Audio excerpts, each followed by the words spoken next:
कभी कभी हम जिंदगी में कुछ ऐसे फैसले ले लेते हैं जिनके बाद हमारी जिंदगी पूरी तरह से बर्बाद हो जाती है। आज की कहानी आपको यही बताएगी कैसे एक पत्नी ने अपने पति की गरीबी और परेशानियां देखकर अपने 4 साल के बेटे को लेकर अपने पति को तलाक दे दिया और उसके बाद वही पत्नी अपने बेटे को लेकर सड़कों पर भीख मांगते हुए नजर आई।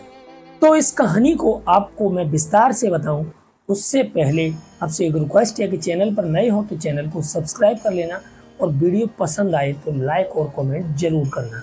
तो ये कहानी शुरू से शुरू करता हूँ।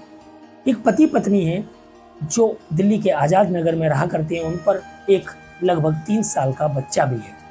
अब पति की नौकरी छूट गई है। अब लगभग 1 महीना हो जाता है और इस घर में पैसे की बहुत ज़्यादा किल्लत होती है।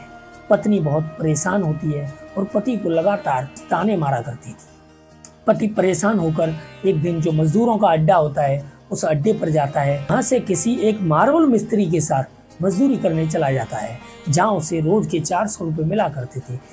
अब लगभग उसे ये मजदूरी करते करते 2 से 3 महीने गुजर जाते हैं। वो काम भी सीखने लगता है, लेकिन 400 रुपये में घर चलाना उसके लिए बहुत मुश्किल हो रहा था। इधर पत्नी से आए दिन उसके झगड़े होने लगते हैं। अब पत्नी आए दिन उसको ताना मारा करती थी कि तुमसे ठीक से घर तक नहीं चल रहा है, तुम अपनी जिंदगी में क्या कर लोगे, मेरे माँ बाप ने बहुत बड़ी गलती की तुमसे शादी करके मेरी। अब वो पति भी बहुत ज़्यादा परेशान होता है, दुखी होता है, लेकिन वो कुछ कर नहीं सकता था। अब वो पति जो होता है वो उस काम में मन लगाकर काम करता है और उस काम को जल्दी से जल्दी सीखने लगता है। अब वो मार्बल की जो फिटिंग होती है वो करना सीखने लग जाता है और उसे लगभग 600 रुपये मिलना शुरू हो जाते हैं। लेकिन 600 रुपये दिल्ली जैसे शहर में रहने के लिए काफ़ी नहीं थे। अब बच्चा भी बड़ा हो रहा था। अब बच्चे का एडमिशन एक ये प्राइवेट स्कूल में कराते हैं जहाँ ये पिता उस बच्चे की फीस तक नहीं भर पा रहा था। इधर पति भी कुछ पैसे लाया करता था। इधर घर के खर्चों को मैनेज करने के लिए पत्नी अपने मायके वालों से कुछ पैसे ले लेती है। अब ये पति उन मायके वालों के पैसे नहीं चुका पाता है। अब इन दोनों में आए दिन बहुत ज़्यादा झगड़ा होने लगता है। अब एक दिन पत्नी अपने मायके वालों को फ़ोन करके कहती है कि मुझे इसके साथ नहीं रहना है। अब जो पत्नी के माता पिता होते हैं उसे कह देती हैं कि तू अपने घर चलिया, यहाँ बच्चे को अच्छे से पढ़ाएंगे लिखाएंगे और रखेंगे। अब इधर पति बड़ा परेशान होता है। पत्नी जब मायके जाने की कहती है, लेकिन पत्नी उसे कहती है कि मैं ऐसे ही मायके नहीं जाऊंगी, अब मैं तुमसे तलाक लेकर जाऊंगी। वो उसे समझाने का प्रयास करता है, लेकिन पत्नी कुछ नहीं समझती और पति से तलाक लेकर अपने 4 साल के बच्चे को भी साथ लेकर अपने मायके चली जाती है। अब बच्चे का भी यहाँ एडमिशन हो जाता है और पत्नी अपने भैया भाभी और माता पिता के साथ अच्छे से रहने लगती है। अब वक्त गुजरता है, लगभग 2 साल हो जाते हैं। अब धीरे धीरे जो भाभी भैया थे उनके भी बच्चे बड़े हो रहे थे, उनके खर्चे बढ़ रहे थे। आए दिन वो इस बहन के ऊपर गुस्सा करने लगती है। छोटी छोटी बातों पर इनमें झगड़ा होने लगता है। आए दिन वो भाभियाँ होती हैं, वो उसे ताने मारा करती हैं, अगर तुम ऐसी ही अच्छी होती तो अपने पति के साथ रहती, यहाँ हमारे सर पर बोझ बनकर नहीं रहती। अब वो पत्नी भी बहुत ज़्यादा परेशान होती है, लेकिन वो अपने पति से तलाक लेकर आ चुकी थी। अब एक दिन उस लड़की की माँ की मौत हो जाती है। अब लड़की बहुत मायूस होती है, क्योंकि माता पिता एक ऐसी चीज़ है कि बच्चा कितना भी बड़ा गलत काम कर दे फिर भी उसका साथ देते हैं। लेकिन अब माँ की मौत हो चुकी होती है, पिता भी बीमार होते हैं। अब ये लड़की मजबूर हो जाती है ये घर छोड़ने के लिए। अब दिल्ली शहर से 15-20 किलोमीटर की दूरी पर इस लड़की का गांव होता है और वो उस गांव को छोड़कर दिल्ली शहर में आ जाती है। पहले नौकरी तलाश करती है, लेकिन उसे नौकरी नहीं मिलती है। अब 4-5 दिन हो जाते हैं। अब ये खाने के लिए भी तरस जाती है। अब बहुत ज़्यादा दुखी होती है और एक दिन एक चौराहे पर बैठी होती है अपने बच्चे को साथ लेकर, जो बच्चा अब लगभग 7 साल का हो चुका था। अब रात में दिल्ली की कड़ाके की ठंड में ये लड़की बैठी होती है अपने बेटे को लेकर। अब एक गाड़ी वाला वहाँ गाड़ी रोकता है और उसे एक कंबल और एक खाने का पैकेट देके चला जाता है। अब वो सोचती है क्यों ना इस चौराहे पर ही बैठकर लोगों से पैसे मांगने लगूं, क्योंकि अब मुझे नौकरी मिल नहीं रही है और अब मैं करूं तो करूं क्या, खाने के भी मेरे लाले पड़ रहे हैं। अब वो ऐसा ही करती है। अब अपने बच्चे से भी भीख मंगवाती। अब दिन भर उसे लगभग 100-200 रुपये मिल जाया करते थे और कुछ खाने की चीज़ें भी मिल जाया करती थी। खाने की चीजें खाकर वो अपना पेट भरते और रात भर उसी चौराहे पर कंबल ओढ़कर सो जाते। वक्त धीरे धीरे गुजरने लगता है। अब लगभग उसे यहाँ ऐसा करते हुए 1 साल हो जाता है। अब पति को छूटे हुए लगभग 3 से 4 साल हो जाते हैं। इधर जो पति होता है वो दिल्ली शहर में बड़े बड़े घरों में मार्बल लगाने का काम करने लगता है। अब उस पति के यहाँ लगभग 100 लोग मजदूरी करते हैं। जी हाँ, जो पति मार्बल का मिस्त्री बना था तो एक दिन वो एक घर में काम कर रहा था।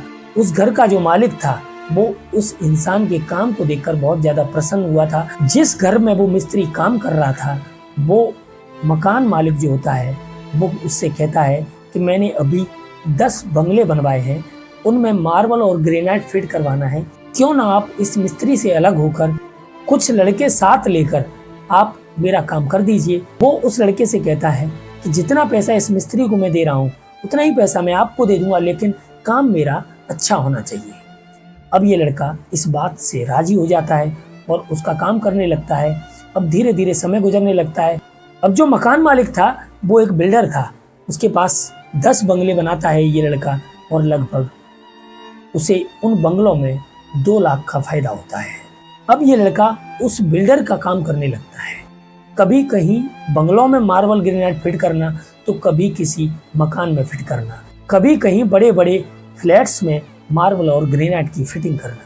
अब ये लड़का दिन रात आगे बढ़ने लगता है, बहुत पैसे कमाता है। लगभग 100 से ज़्यादा लोग इसके यहाँ काम करने लगते हैं। इस पर गाड़ी भी होती है, खुद का घर भी होता है, हर चीज़ इसके पास होती है। अब एक दिन यह लड़का अपनी गाड़ी से जा रहा होता है और एक ट्रैफिक सिग्नल पर रुकता है। अब जैसे ही ये ट्रैफिक सिग्नल पर रुकता है तो इसके कांच पर छोटे छोटे हाथों की दस्तक होती है। अब जैसे ही ये कांच खोलता है तो एक बच्चा इसको अपने मुंह की तरफ हाथ ले जाता हुआ दिख रहा था, यानी वो इशारे से कह रहा था कि कुछ खाने के लिए मुझे कुछ पैसे या कुछ खाना दे दीजिए। जैसे ही इस बच्चे को ये ध्यान से देख रहा होता है तो एकदम से इसकी आंखें भर आती हैं, क्योंकि ये बच्चा जो था वो उसी का बच्चा था जिस बच्चे को 4 साल की उम्र में उसकी पत्नी तलाक देकर अपने साथ ले गई थी। अब ये जो पति होता है पहले तो गाड़ी को एक साइड में करता है और उस बच्चे को अपने पास बुलाता है और उस बच्चे की जो हालत होती है उसे देखकर बहुत ज़्यादा मायूस होता है, लेकिन कुछ भी नहीं सोचता और गाड़ी से नीचे उतरकर उस बच्चे को उन्हीं गंदे कपड़ों में अपनी गोद में उठा लेता है और गले से लगा लेता है। अब ये सब दूर से देख रही पत्नी भागकर अपने बच्चे की तरफ आती है, क्योंकि उसे नहीं पता था कि ये गाड़ी वाला कौन है। अब जैसे ही उसका चेहरा देखती है पत्नी के होश उड़ जाते हैं। अब वो पत्नी जो होती है अपने तलाकशुदा पति के पैरों में गिर जाती है, लेकिन वो पति जो होता है उस पत्नी को हाथ पकड़कर उठाता है और कहता है आपने जो कुछ भी किया था वो अच्छे के लिए किया था, जो कुछ हुआ उसे जाने दो और अभी मेरी गाड़ी में बैठो। यह सब सुनकर वो लड़की रोने लगती है। वो लड़की अपने पति के सामने हाथ जोड़कर खड़ी हो जाती है और कहती है कि मैं आपके काबिल नहीं हूँ, जो कुछ मैंने आपके साथ किया उसकी सजा यही है कि मैं भीख मांगते रहूं, भटकती रहूं, खाने के लिए तरस जाऊं, यही सजा मेरे लिए सही है। मैं आपके साथ नहीं जा सकती। हो सके तो आप अपने इस बच्चे को ले जाइए, क्योंकि इस बच्चे पर तो आपका भी अधिकार है और इस बच्चे को अच्छे स्कूल में पढ़ाइए लिखाइएगा, आपका यही कर्तव्य है। अब मुझे छोड़िए। अब ये सब सुनकर वो पति जो होता है बहुत भावुक होता है, अपनी तलाकशुदा पत्नी के हाथ को पकड़कर कहता है चलो गाड़ी में बैठ जाओ। अब वो पत्नी बहुत ज़्यादा शर्मिंदा होती है और गाड़ी में बैठ जाती है और उस बच्चे को और उस पत्नी को वो अपने घर लेकर जाता है। अब वो पत्नी वहाँ खड़े होकर सोचने लगती है कि मैंने कितना गलत कदम उठाया था, मैंने कितना गलत फैसला लिया था अपनी ज़िंदगी में, जिसकी वजह से आज मैं भीख मांग रही हूँ रोड पर। अब जैसे ही वो पत्नी घर में आती है तो अपने पति से कहती है कि तुम्हारी बीवी कहाँ है, लेकिन पति जवाब देता है कि मैं तुम्हें बहुत प्यार करता था और मैं आज भी तुम्हें बहुत प्यार करता हूँ। मैंने कभी शादी नहीं की थी, मैं दिन रात अपने बच्चे को याद करके रोया करता था, दिन रात मैं आपको याद करके रोया करता था, लेकिन मैं कुछ कर नहीं सकता था। लेकिन मैंने उस दिन ये फैसला लिया था कि मैं अब जीवन भर शादी नहीं करूँगा। अब जो पत्नी होती है वो अपने पति के पास आती है और पति उसे गले लगा लेता है और बहुत ज़्यादा रोता है।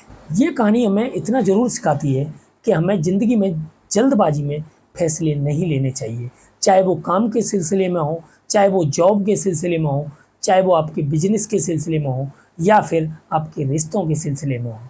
फैसले हमें सोच समझ कर लेने चाहिए, क्योंकि एक गलत फैसला हमारी ज़िंदगी बदल सकता है। तो आज की कहानी आपको कैसी लगी कमेंट में ज़रूर बताएं, और कहानी आपको पसंद आई हो तो अपने 4 दोस्तों तक शेयर ज़रूर करें।